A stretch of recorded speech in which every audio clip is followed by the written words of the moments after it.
Court में 3 से ज़्यादा सहाफ़ियों को कभी जाने की इजाज़त नहीं मिली। तो एक सहाफ़ी रिजवान काजी आज की समात में मौजूद थे और एक जहल अहलकार से भी शहजाद मलिक की बात हुई। तो हुआ ये कि अदालत लगी और जज साहब ने जो मरकज़ी मुलजिम थे इमरान ख़ान, उनको कहा कि वो रोस्टम पे जल्दी से आएँ। ख़ान साहब ने कहा कि जज साहब जल्दी आपको है, मैंने तो जेल में ही रहना है। अब ये गुफ्तगू हो रही है। अच्छा, जो बात है, जज ने पूछा आप दफ़ा 342 के बयान पे दस्तखत करेंगे?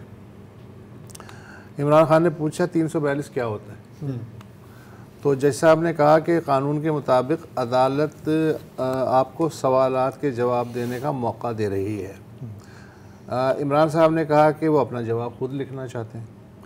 तो जज साहब ने कहा कि ये बैठे हुए हैं कंप्यूटर ऑपरेटर साहब, डिक्टेट करें, छेती छेती हाँ बयान लिखो। अच्छा, नॉर्मल प्रैक्टिस ये होती है 342 के बयान की कि 36 सवाल का ये सवालनामा 36 सवालात पर मुश्तमिल था। तो मुलजिमों को वक्त दिया जाता है कि सोचें, समझें और उसे फिल करें। और उसके बाद जो वकला सफाई और इस्तगासा हैं वो भी अपना कंक्लूडिंग स्टेटमेंट देते हैं। एक रिवायत ये है। तो इन्होंने कहा जी जल्दी से आप जो हैं वो बयान रिकॉर्ड करवाएं। अच्छा, खैर ख़ान साहब ने बयान जो है रिकॉर्ड करवाते हुए कहा कि साइफ़र उनके दफ्तर में था और उसकी जो तहफ़्फ़ुज़ की ज़िम्मेदारी है प्रिंसिपल सेक्रेटरी और मिलिट्री सेक्रेटरी की थी। और मैंने जो कागज़ लहराया था जलसे में वो साइफ़र की पैराफ्रेज कॉपी थी। अब पैराफ्रेज कॉपी क्या होती है? मतलब उसका लुब्बे लुबाब था, वो ओरिजिनल साइफ़र नहीं था। तो उन्होंने कहा कि मिलिट्री सेक्रेटरी से कहा कि जी साइफ़र की गुमशुदगी की बात हो रही है तो इस मामले की तहकीकात करवाएं। तो जब इंक्वायरी हुई तो पता चला कि साइफ़र का तो कोई वजूद ही नहीं है। फिर उन्होंने कहा जी उनकी हुकूमत के ख़िलाफ़ जो साजिश है वो जनरल बाजवा और डोनाल्ड लू जो अमरीकी दफ्तर ख़ारजा के अहलकार हैं उन्होंने मिलकर रचाई थी।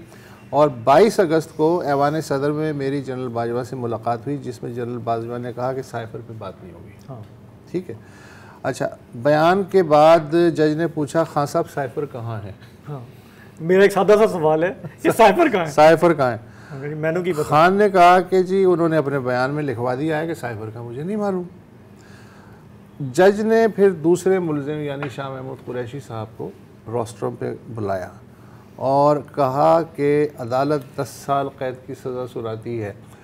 अब वो हक्का बक्का मुलजिम नंबर 2 के भाई साहब मेरा तो जो है वो बयान 342 का हुआ ही नहीं, तो ये क्या है? इतनी देर में जज साहब जो है उठ के चले गए, वो उठ के जा चुके थे। अच्छा, मज़े की बात है कि दोनों को जो आवाज़ नहीं आ रही, सॉरी कड़क, दोनों को जो वकील फराहम किए गए थे रियासत की तरफ से, उन्होंने भी चैलेंज नहीं किया कि जज साहब दूसरे मुलजिम का भी बयान प्लीज़ ले लें। और लेकिन ये हुआ वहाँ सिलसिला।